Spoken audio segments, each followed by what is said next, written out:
Salut à tous. Alors aujourd'hui, bien sûr, on va parler de Mirai Nikki. Donc cet animé qui est sorti en 2010, 2012. Je sais plus, j'ai pris des notes. Bref, on s'en fout. Alors, derrière, vous avez l'opening. C'est le premier épisode que je vous mets là. Je vais essayer de me décaler un petit peu pour que vous voyez bien quand même. Après, je sais pas si j'ai bien cadré, du coup. On va voir ça. Voilà. Je vous laisse un petit peu avec l'opening, qui est assez glauque quand même.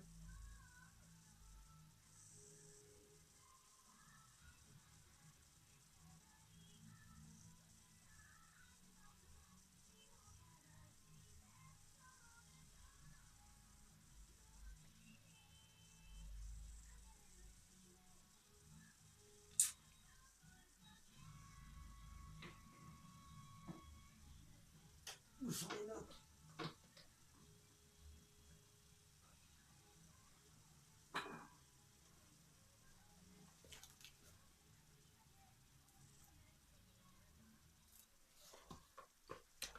Voilà. Donc un opening très... Donc peut-être un des meilleurs openings qui fait clairement partie de mon top 5, on va dire. Du coup, concernant l'animé, alors, est-ce un ovni ou quelque chose de passable? Alors, ah, c'est compliqué un petit peu. Autant on a de très bonnes idées, c'est un manga et un animé très original pour ma part. Bien sûr, c'est un avis personnel. Donc, on a quelque chose de très original, mais peut-être de pas assez exploité du coup. Ce qui va nous faire tenir, c'est juste le personnage de Yuno, Gazai Yuno. Euh, voilà, le héros Yuki, on en a rien à foutre qui gagne franchement. C'est un des personnages principaux qui m'a le moins marqué.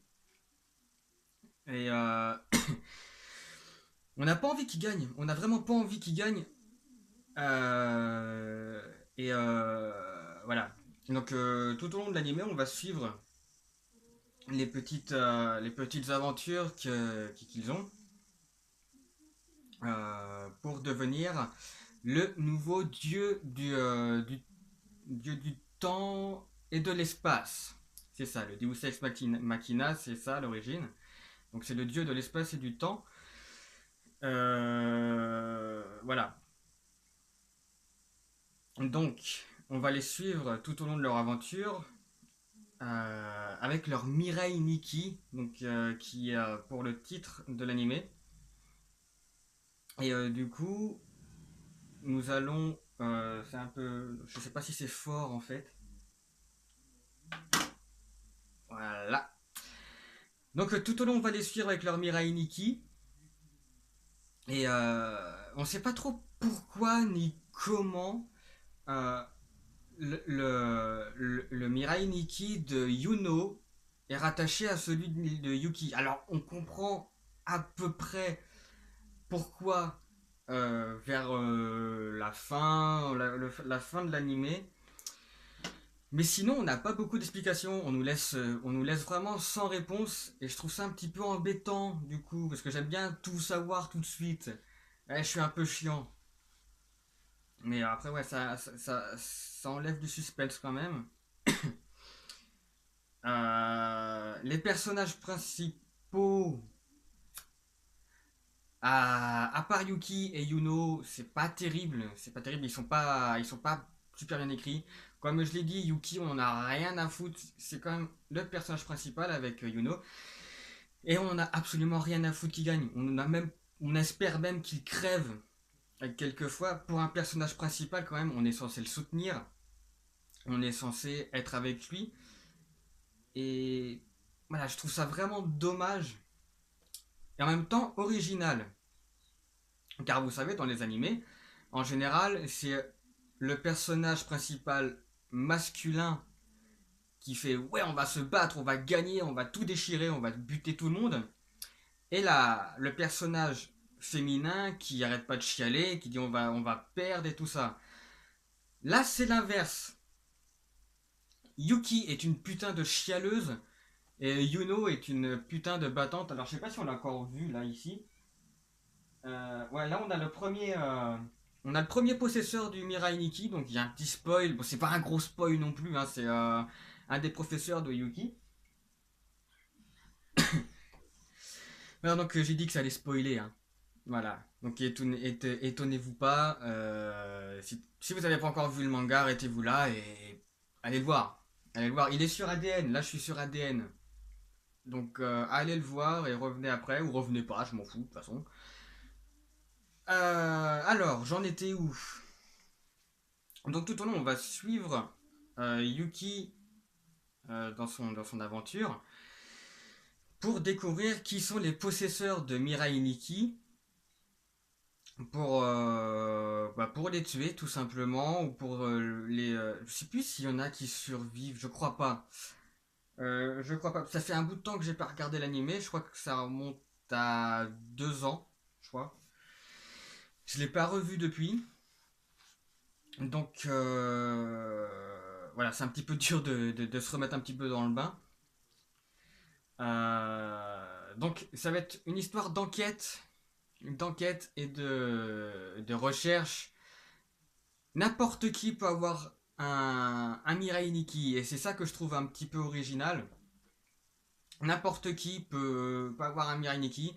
Ça peut être le mec qui vit avec toi depuis 15 ans et ou ton meilleur ami depuis une dizaine d'années qui pourrait être possesseur de Mirai Nikki et que tu vas devoir tuer. C'est ça aussi le principe. Et je sais plus. Je sais plus où j'en étais. Donc, ah ouais, chaud là. J'ai un trou là. Donc, nous allons suivre. on va repartir là-dessus. On va suivre Yuki et Yuno dans leurs aventures pour découvrir qui sont les possesseurs de Mirai Nikki et les tuer. Alors, n'importe qui peut être tué en 30 secondes. C'est ce que je trouve dommage aussi. Il faut ajouter un petit peu de suspense quand même un petit peu. N'importe qui peut être tué en l'espace d'une scène, par exemple. Comme le premier possesseur de Mirai Nikki, qui est le professeur de Yukitaru. Il se fait buter en 2 minutes. Même pas. Par Yuno, justement. Donc, parlons un petit peu du personnage de Yuno, justement. Personnage très intéressant, personnage féminin très intéressant. On sent quand même elle est vraiment à la masse. Ça, c'est le cas de le dire. Et on se demande pourquoi elle est rattachée au Mirai Nikki de Yuki. Et du coup, ça en fait un personnage assez intéressant. Elle est folle. Et au fur et à mesure de l'animé, on va découvrir pourquoi elle est folle. Et on a limite un petit peu de compassion pour elle. On dit, ouais, elle est complètement tarée, mais elle a ses raisons. Vraiment, parce que on découvre dans l'animé que, voilà, je vais pas trop vous spoiler non plus, à part peut-être la fin. La fin de Mirai Nikki qui est contestable, mais pour moi est tout à fait plausible. Ouais, je suis bizarre aussi un petit peu, parce que je vous expliquerai. On va en parler maintenant d'ailleurs de cette fin. Cette fin de Mirai Nikki. Euh, où la logique est morte, littéralement. Mais pour moi, c'est quand même un survival game. C'est un survival game pour devenir le futur dieu du temps et de l'espace. Donc,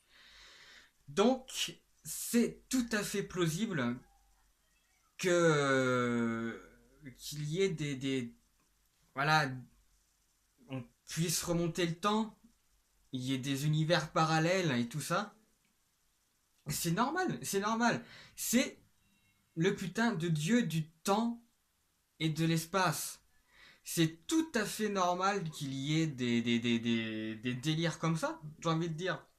Donc pour moi, la fin est tout à fait... Bon, après, ça part un petit peu n'importe comment, n'importe quoi. Là, je suis tout à fait d'accord. Mais voilà, c'est un petit peu mon avis sur cette fin un petit peu contestable. L'animé, on va parler un petit peu des qualités de l'animé et des défauts aussi. Les OST sont très bonnes. On a entendu l'opening là qui est très très bon, qui fait partie de mon top opening. Les OST sont tantôt angoissantes lors des scènes d'action. Angoissantes lors des scènes d'action, bah oui, bien sûr, c'est évident. Angoissantes lors des scènes angoissantes. Voilà, à retranscrire bien les sentiments qu'il faut avoir. Et voilà, donc les OST sont vraiment très bonnes et font bien leur travail. L'animé, par contre, au niveau de l'animation, je parle, c'est putain de moche. C'est moche, c'est clairement moche. Alors autant il y a des plans qui sont vraiment beaux, euh, des moments angoissants qu'on retranscrit bien. Par exemple, la tête de psychopathe de Yuno, par exemple, qu'on voit à l'écran là justement, pas là, ici. Euh, non, il n'y est plus. Voilà, donc là ça explique. Donc là il vient d'avoir son Mirai Nikki qui lui. Je crois qu'il peut lire 5 secondes du futur, je sais plus. Et ça lui dit si c'est une dead end ou une bad end. Justement, c'est ce qui rajoute un petit peu un côté. Parce que tout au long de l'animé, son Mirai Nikki va lui dire ah, il va t'arriver ça, dead end. Donc ça veut dire tu vas mourir. Et il va essayer de transformer ça en happy end, je crois que ça s'appelle. Donc c'est vraiment, c'est vraiment un animé sympa, je trouve. Il y a beaucoup de choses à dire dessus. Et c'est difficile de les dire sans spoiler. Donc je vous invite fortement à aller le voir. Et voilà. Après, les épisodes sont assez lents. C'est assez lent. Il se passe pas grand chose, on va pas se mentir. Donc voilà, il y a également une petite romance entre les deux. C'était quasiment obligatoire, j'ai envie de dire. Voilà. Du coup, bah, c'est la fin de cet épisode parce que j'ai pas trop envie de vous spoiler non plus. Et j'ai envie de vous donner envie d'aller voir cet animé sans pour autant trop spoiler. Alors, je viens de spoiler la fin comme un gros bâtard, mais sans trop. Voilà. Hein, vous m'avez compris. Donc, c'est terminé. C'était très court enfin, pour un animé de cette trempe. Donc, il se constitue en 26 épisodes. Donc, regardez jusqu'à la fin, vraiment. Même si ça vous plaît pas, s'il y a des passages qui sont assez lents, parce qu'il y a quand même des petits côtés enquête un petit peu, donc du coup c'est assez lent, c'est voilà. Donc c'est un petit peu compliqué aussi d'en parler sans spoiler, donc je vous invite à aller le voir. En attendant, prenez soin de vous, prenez soin du hard rock et écoutez du métal. Salut.